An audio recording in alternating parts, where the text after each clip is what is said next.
Ahoy! We have often heard that life is for the living. Yes, living with hope, happiness, a desire to derive the best from life's myriad experiences, and as my guest for today puts it, to try one more time and not give up. Celebrating this optimism and living by it is this fascinating poet, author, book blogger, and publisher from Dallas, Yecheiliyal Yasryl, or EC as she is affectionately called. EC grew up in Chicago and studied technical and professional writing at Chicago State University. She is a member of the National Society of Collegiate Scholars who delights in talking and writing about Black historical fiction, poetry, and inspirational non-fiction.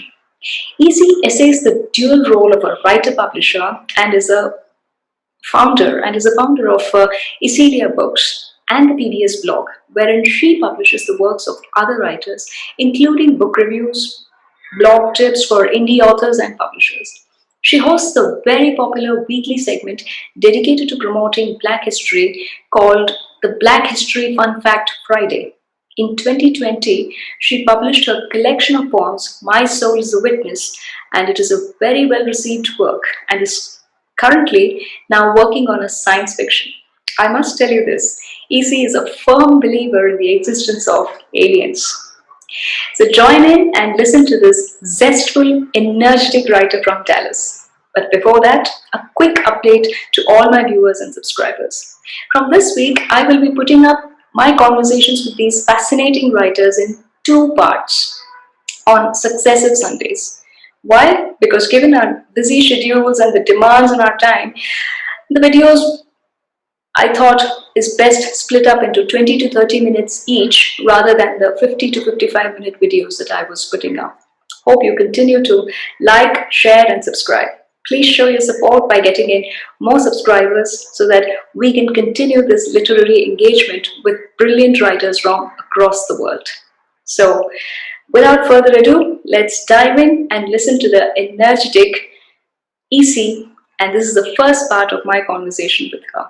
So until next week, live, try one more time, and take care. Ahoy! Ahoy! Welcome to the Writer Talks. Yecheiliyah, it's such a delight to have you. Thank you for having me. Thank you for the opportunity, and excited to be here.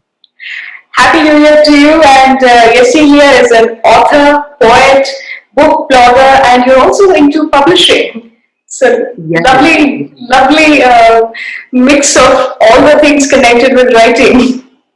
Absolutely. I think my first question to you would be the lovely, unique name that you have, Yecheiliyah, or EC as you know. So what does the name actually mean? It actually, Yecheiliyah is, and you got it right. Woo! It's so many people, like, she got it right on her first try, y'all. So, Yecheiliyah is actually a Hebrew name, and it means Yah lives. Yah as in the Almighty, the Creator, the universe, everything. So, it means Yah lives, and that's what Yecheiliyah means. Interesting. It's really Yah interesting. That's good. All right. So now, what's the one thing that you have done in these few days into the new year in terms of writing? What's the one thing that you have done? Oh wow! Well, one of the things that I've been working on, I'm really excited about it. I'm still keeping like a little tight lid on it right now. But for those who follow the blog, you're probably familiar with The Women with Blue Eyes, which is a fantasy series. It's my first fantasy novel. And what I did was at first it was just something fun I was playing around with, sharing, because I wanted to do a free story for people who read the blog. Free content, just something people can enjoy. And to my surprise, people liked it. The more chapters that I would publish, the more they liked it. And so I decided last year, 2020, I decided last year that I wanted to publish it as a full-length novel. So one of the things that I've been doing these first few days is working on my new fantasy novel. That's lovely, and it's such a lovely start to the year then.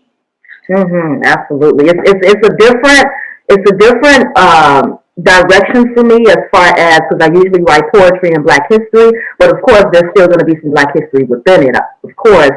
But I'm excited about this new direction. What has been the inspiration behind it? The inspiration Behind this new fantasy series that you're starting? I've always been into, when I first started publishing in 2010, and I had published my first collection of poetry, but my first novel was actually along those lines. It was kind of like a sci-fi thriller fantasy type thing. It was called The Aftermath, and I long retired it because of editing issues and just, it's just one of those things that I've decided to put to the side. But I've always been interested in sci-fi and that whole thing, the whole fantasy thing, the movies like that, that's always been exciting to me. So it's not exactly a new direction in a sense to where I just woke up out the blue and decided to write it. It's just new in a sense to my readers, is new to my readers. But for me, I've always been interested in stuff like that. The whole fallen angels and time travel and the aliens and just all of that stuff. So what I did was I took elements from another book that I wrote that I retired, and used that as backstory, as the backdrop, some of the same names of the characters. And interestingly enough, that made it easier for me to develop the new version of the story. So that's what really inspired me to do it. Since you mentioned aliens, what's your vote on? There are aliens or there are no aliens? Oh yeah, absolutely aliens. Listen, my thing is I actually think that what we refer to as aliens are angels. Fallen angels, and some of them righteous angels. I think that, the whole UFO thing, we still say UFO, we still say unidentified flying objects because we still don't know what it is. I don't think it's new at all. I definitely think that aliens exist. They always existed. They have been interacting with mankind for centuries. They probably don't call themselves aliens, but obviously, they wouldn't call themselves aliens. What do you think is this reason behind the mysterious appearances of these monoliths? They've been appearing strategically in different parts of the US, and then in Europe. Now we have one in India as well. Yeah, man. Where is this coming from? It's kind of, I think that we are, because me and my husband, we watch Ancient Aliens, and I think that we're coming upon a time where they're going to start to show themselves openly. I think that there's going to be a time where there's going to be the earth stood still moment, and I think that it's going to happen. I definitely think that of course we see the objects flying around, people pretty much know, but I think they're going to come out full force, really reveal themselves really, really soon, because all of this stuff is heating up. It's people are constantly seeing these things. So I think that they're on their way, basically. Possibly, because just 2 days back I read a news article which says that the scientists are extremely kicked about the fact that there has been some radio communication, and they're very kicked about that. They on their way. I mean, people joke about it, but I think they're on their way for real. Right. So between these distinct genres that you dabble with, non-fiction, poetry, and novels, which do you think you most prefer? Which is your most preferred style? I am most passionate about poetry and Black historical fiction. Poetry is definitely my first love. It is how I got started. It is my first publishing, my first writing. When I first started writing as a kid, I started writing poetry and Black history. I absolutely love Black history. Like I said, the women with blue eyes, the fantasy, that's something fun along the fun lines. It's something that I want my readers to kind of like, have fun with. But Black historical fiction and Black history in general is where my heart is. Right. Now, what started this love for poetry? When did you start writing poems? Oh wow! I started writing poetry when I was 12. Right. And I can't remember what poem it was, but I was in school and I had read a poem. I think it was about ice cream or something. Just it was really basic, but I remember thinking, "Wow, I want to write like that." And so I went home. I got a notebook, and I actually started writing poems. I was writing more poems than I was reading at first, because you're a kid and you just I like ice cream and you scream, and just basic stuff like that. And eventually, as I got old enough to get a library card, I was able to start actually reading more poetry and stuff like that. But it's just something about how poetry can reveal the very intimate and personal aspects of our soul than typical like communication does. It's just something about that, so. Fair enough. So who at home really encouraged you, motivated you to go on and give you the confidence to write poems or continue to write poems? Actually, books. Right. So, because like, at first, when I first started with my writing, I always kept a journal or a notebook with me, and I say this all the time in almost in every interview because it's true. I truly believe that reading, first and foremost, because I've always been an avid reader. You can ask my family members, everyone, I was always reading.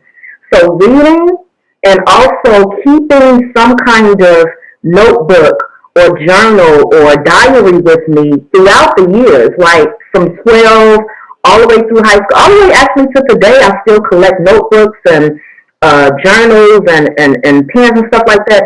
I truly believe that was a really encouraging thing for me to keep my writing consistent, like never lose sight of the vision, never lose sight of the passion, because it never left. So I was constantly writing, even though it wasn't professionally, I would just write things down. So it wasn't a specific person that encouraged me. Obviously, I have my favorites, Maya Angelou, Gwendolyn Brooks, Langston Hughes, but it was mostly just the act itself of writing and just constantly keeping that, just documenting things. I still remember what I said to myself during 9/11 because I wrote it down. Now I don't have that piece of paper with me, but I remember standing in front of the TV because they had let us out of school early. I remember seeing the buildings collapse, and I remember writing this down in my journal. And because I did that, I don't forget that moment. And those are some of the things that I would do in addition to writing poetry and short stories, is I would just document the day-to-day going on. So constantly keeping that reading and that writing going really helped to push me. Fair enough. So was this your first collection? My Soul is a Witness. Was that the first collection, the one that you published last year? Actually, no. My first collection of poetry is not on shelves right now, but my first collection of poetry was um, brain fart. but But this is my soul as a witness is actually like it was from the depths of a woman's heart. I had a brain fart. From the depths of a woman's heart was my first collection of poetry. But this one, my soul as a witness, this is actually the latest one. Okay. This is the most recent one. It's my fifth collection.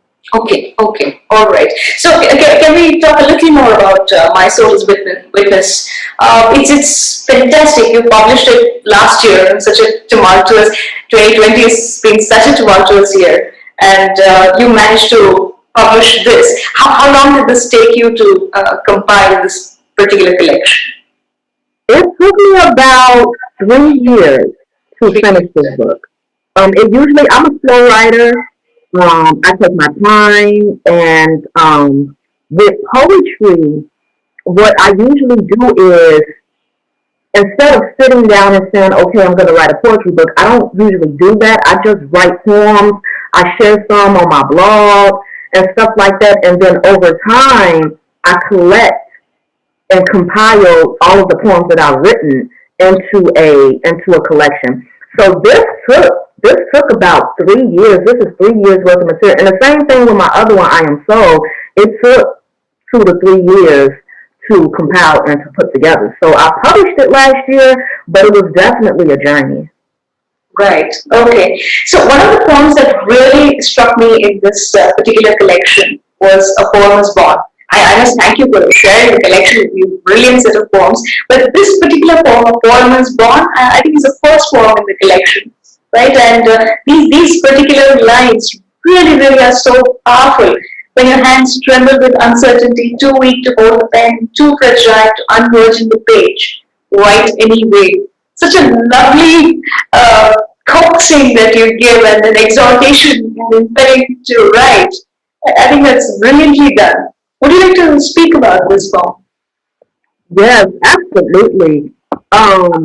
It's funny because when I wrote this poem, I wasn't in the best place emotionally, and that's why the first line is not all poems are conceived in light. I think that Maya Angelou said that we delight in the beauty of the butterfly, but we rarely think about the changes it took to achieve that beauty.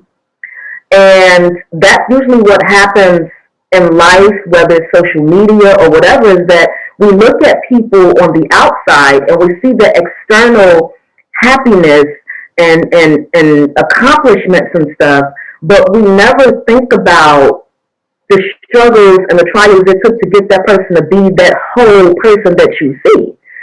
So not all poems are conceived in light, because that's one thing about poetry is it brings out the truth of the soul itself. It's like it's the most personal and intimate parts of that. And I wanted readers to know and writers to know, who especially those who are poets, to know, listen, you don't have to be this happy person all the time in order to sit down and write a poem. As a matter of fact, your best work is going to come from those trials, those mistakes, all of that stuff.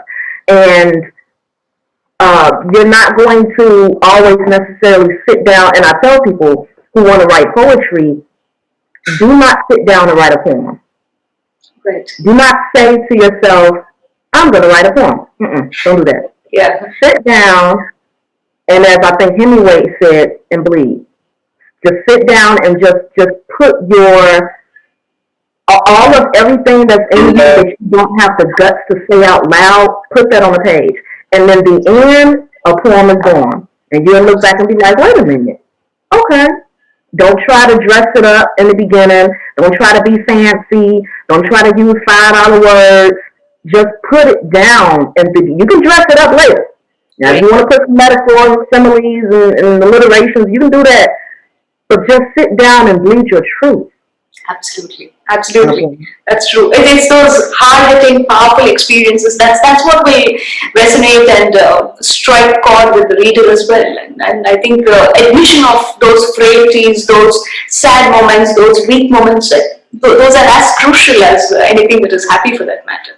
Yeah, it makes it real. Like we are human, and we feel, and we hurt.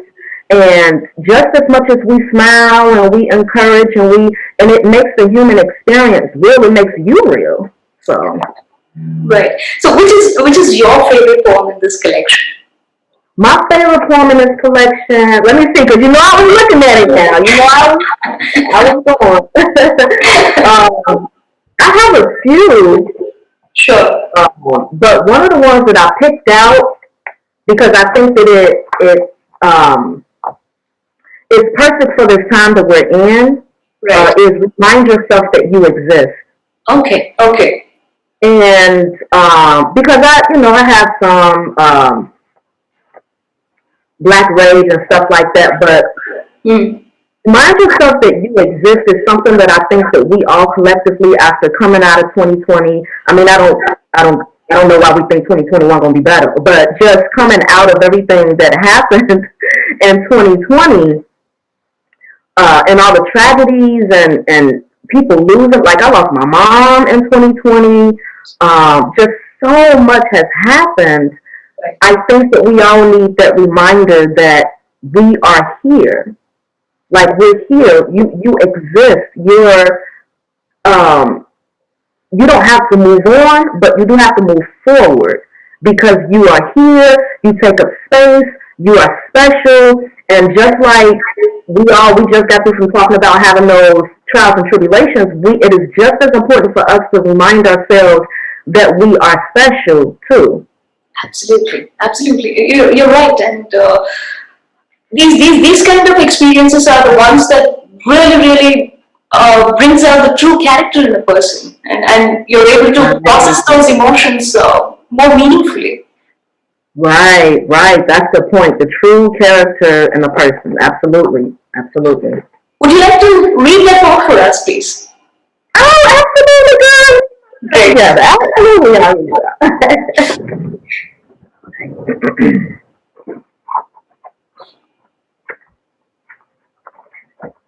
Okay, so this is remind yourself that you exist.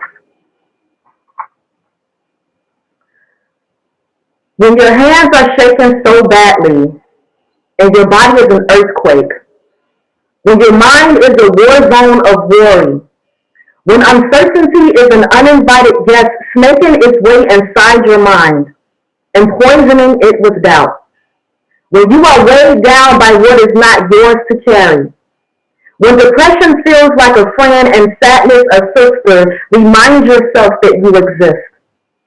Don't you know purpose entered your lungs armed and ready for battle? The universe waits for you with unparalleled patience, accepting delay and tolerating suffering. It waits for you with a vase for your tears and an embrace for your misunderstanding. Remember how your bones were formed and stitched together inside someone else's body.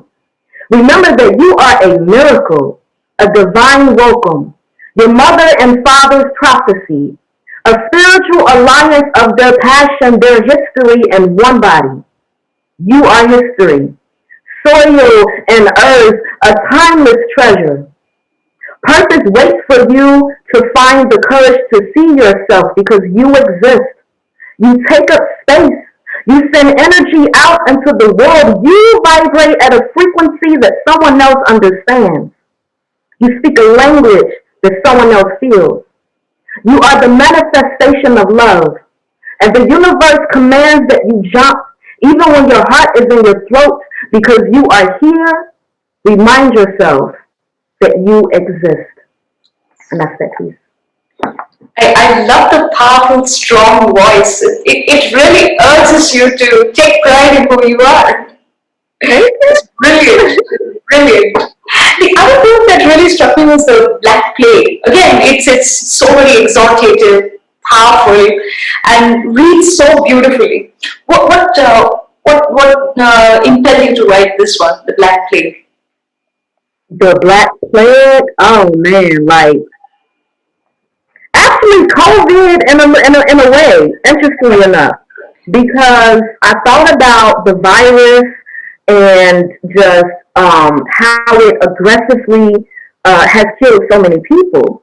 Hmm. And it made me think about my people and how racism and systemic racism, how that has killed us like a plague. But also the underlining, because this is one of my favorite ones too, but also I thought about black people as the plague that America wants to extinguish with all of the unarmed killings that's going around. So I said, you know what? What if I personify plague and make plague stand in as the symbol for black people as the plague that America and racism wants to extinguish? So that was the beginning thoughts and processes to this poem. It's lovely. Could I request you to read that? Is that possible?